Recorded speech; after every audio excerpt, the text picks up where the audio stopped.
ಬಳ್ಳಾರಿಯಲ್ಲಿ ಆಗಿದ್ದಂಥ ದಾಳಿಯಲ್ಲಿ ಏನು ಸಿಕ್ಕಿದೆ? ನಾಗೇಂದ್ರ ಅವರ ಮನೆ ಮೇಲೆ ಇಡಿ ದಾಳಿ ಮುಕ್ತಾಯವಾಗಿದೆ. ಈಗ ಸದ್ಯಕ್ಕೆ ನಾಗೇಂದ್ರ ಆಪ್ತರ ಸುದೀರ್ಘ ವಿಚಾರಣೆಯನ್ನ ಇಡಿ ನಡೆಸಿದೆ. ಸೊ ಮಹತ್ವದ ದಾಖಲೆಗಳನ್ನ ಈಗ ವಶಕ್ಕೆ ಪಡೆದು ಹೊರಟಿದೆ ಇಡಿ.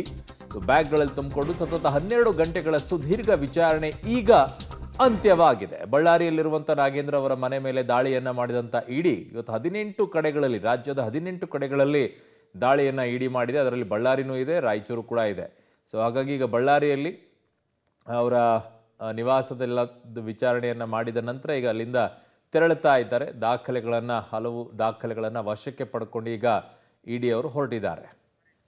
ನನ್ನ ಸಹೋದ್ಯೋಗಿ ಈಗ ಬಳ್ಳಾರಿಯಿಂದ ಅಮರೇಶ್ ನನ್ನ ಸಂಪರ್ಕಕ್ಕೆ ಸಿಗ್ತಾ ಇದ್ದಾರೆ. ಅಮರೇಶ್, ಬಳ್ಳಾರಿಯಲ್ಲಿ ಏನೆಲ್ಲ ದಾಖಲೆಗಳು ಸಿಕ್ಕಿದೆ, ಏನೆಲ್ಲ ಅಪ್ಡೇಟ್ಸ್ಗಳು ಸಿಗ್ತಾ ಇದೆ ಅಮರೇಶ್?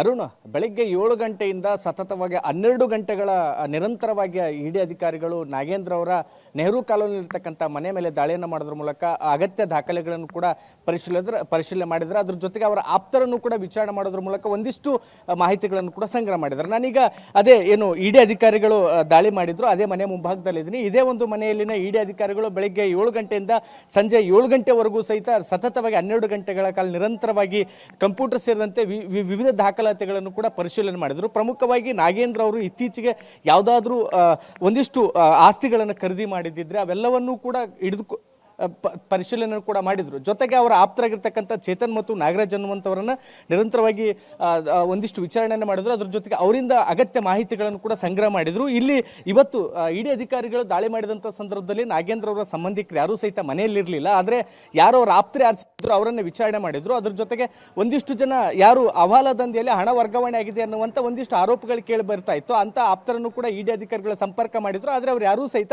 ಇಡಿ ಅಧಿಕಾರಿಗಳ ವಿಚಾರಣೆಗೆ ಲಭ್ಯವಾಗಲಿಲ್ಲ. ಹೀಗಾಗಿ ಇಲ್ಲಿ ಯಾರು ಲಭ್ಯವಿದ್ರು ಅಂತವರನ್ನ ಮಾತ್ರ ಇಬ್ಬರು ಆಪ್ತರನ್ನ ಈಗಾಗಲೇ ವಿಚಾರಣೆ ಮಾಡೋದ್ರ ಮೂಲಕ ಇಡಿ ಅಧಿಕಾರಿಗಳು ಇಲ್ಲಿಂದ ಬೆಂಗಳೂರಿಗೆ ತೆರಳಿದ್ದಾರೆ. ಅದರ ಒಂದು ಮಾಹಿತಿಯ ಪ್ರಕಾರ ಸಾಕಷ್ಟು 2 ಬ್ಯಾಗ್ಗಳಲ್ಲಿ ಅಧಿಕಾರಿಗಳು ದಾಖಲೆಗಳನ್ನ ಸಂಗ್ರಹಿಸಿ ಕೊಂಡೊಯ್ದಿದ್ದಾರೆ. ಎಲ್ಲ ದಾಖಲಾತಿಗಳೇನಾದರೂ ಇಡಿ ಅಧಿಕಾರಿಗಳ ವಿಚಾರಣೆ ಸಂದರ್ಭದಲ್ಲಿ ವ್ಯತ್ಯಾಸಗಳು ಕಂಡು ಬಂದ್ರೆ ಅಂದ್ರೆ ಅಲ್ಲಿ ನಾಗೇಂದ್ರ ಅವರು ಒಂದು ರೀತಿ ಹೇಳಿಕೆ ಕೊಡೋದು, ಅದ್ರ ಜೊತೆಗೆ ಇಲ್ಲಿ ಅವರ ಆಪ್ತರ ಒಂದು ರೀತಿ ಹೇಳಿಕೆ ಕೊಡೋದ್ರಲ್ಲಿ ಏನಾದರೂ ವ್ಯತ್ಯಾಸಗಳು ಕಂಡು ಬಂದಿದೆ ಆದರೆ ಖಂಡಿತವಾಗಿಯೂ ಸಹಿತ ಈ ಒಂದು ಬಹುಕೋಟಿ ಹಗರಣ ಏನಿತ್ತು ಇದು ನಾಗೇಂದ್ರ ಅವರಿಗೆ ಉರುಳಾಗೋದ್ರಲ್ಲಿ ಯಾವುದೇ ಸಂಶಯವಿಲ್ಲ. ಸದ್ಯಕ್ಕೀಗ ಇಡಿ ಅಧಿಕಾರಿಗಳ ಏನು ತಪಾಸಣೆ ಇತ್ತು ಮುಕ್ತವಾಗಿದೆ. ಆದರೆ ಮತ್ತೆ ಇದು ಮುಂದುವರಿತಕ್ಕಂಥ ಸಾಧ್ಯತೆ ಕೂಡ ಇದೆ. ಯಾವುದೇ ಕ್ಷಣದಲ್ಲಿ ಬೇಕಾದರೂ ಇಡಿ ಅಧಿಕಾರಿಗಳು ಮತ್ತೆ ಬಳ್ಳಾರಿಗೆ ಬರಬಹುದು ಅನ್ನುವಂಥ ಮಾಹಿತಿ ಕೂಡ ಸಿಗ್ತಾ ಇರುವಂಥದ್ದು. ಅರುಣ್.